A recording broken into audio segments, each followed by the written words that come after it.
gotta say hi every video now. It's gonna be a tradition.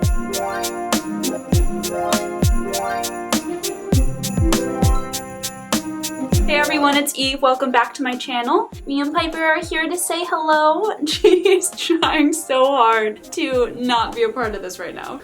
Thank you very much for clicking on this video. I really appreciate it. So today I wanted to talk about different holiday traditions and in general my winter bucket list. But what's different about this year is we have the pandemic. We have to social distance, so we can't necessarily do all the same traditions that we've done in the past. I hope this list can help you come up with some ideas that'll make this year still feel a little bit normal, even though it's completely not normal at all. So if you're interested, keep on watching. All right, so the first thing I want to talk about is holiday movies. And I've already started dipping my toe into this. I've watched a lot of Hallmark movies, and there's definitely the classics too, like The Grinch or Home Alone, and one of my favorites, Nightmare Before Christmas, because I do think that's a Christmas movie, and you can fight me on that in the comments. But that is a tradition that a lot of us participate in, and we don't even have to leave our house for it.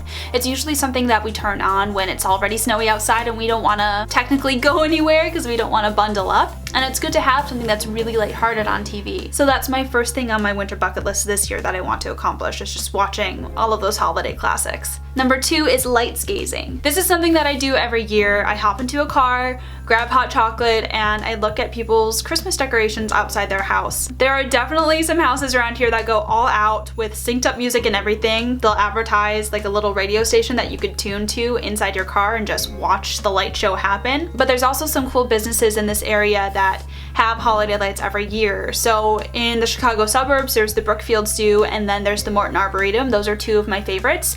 And what's really cool this year is the Morton Arboretum is actually doing a drive-through experience. Number 3 is a winter walk, which to some people could sound a bit boring, and I'm not recommending you go on a winter snowy hike.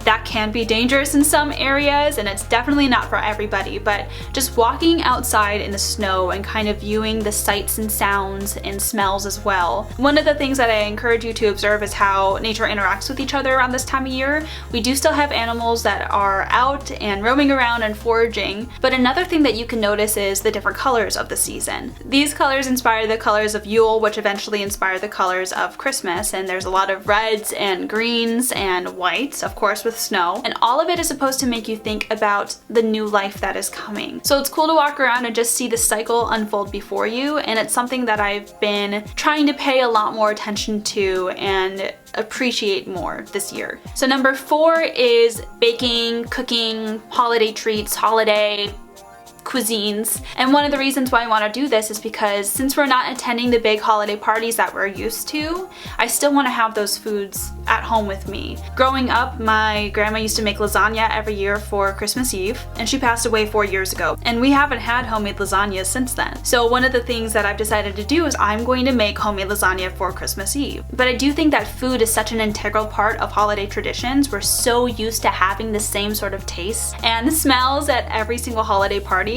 but there's really no reason to give that up. We can make it ourselves in our home, of course in smaller proportions. You don't want to have a feast for 50 people just for yourself. Number 5, this one might seem obvious, but decorating. Me and my roommate have already done quite a bit of decorating in our apartment. We have up our tree already, we have lights outside on our porch, and I've purchased stockings for me and my cat as well, which seems super cheesy, but I don't even care. But I do think it's a really good idea to make that homey atmosphere that we're always used to having. Number 6 is crafts. I think crafts is a perfect activity, especially if you're at home with kids, getting them involved with something, getting their hands to do some busy work. But also as adults, I think it can really bring us back to our childhoods and remind us about the fun of the holiday season. So this year I've already went ahead and dried out orange and grapefruit slices to make garlands, but I've also seen craft ideas floating around for homemade ornaments as well as gingerbread houses. Doing crafts with someone else can make for really great memories as well. So number 7 and 8 are kind of the same, but I do think they deserve separate categories. Number 7 would be a Zoom with your friends, and number 8 would be a Zoom with your family. And this is to replace the holiday parties that we're used to. For example, for the past 10 years, me and my friends have gotten together for our annual Friendsmas dinner,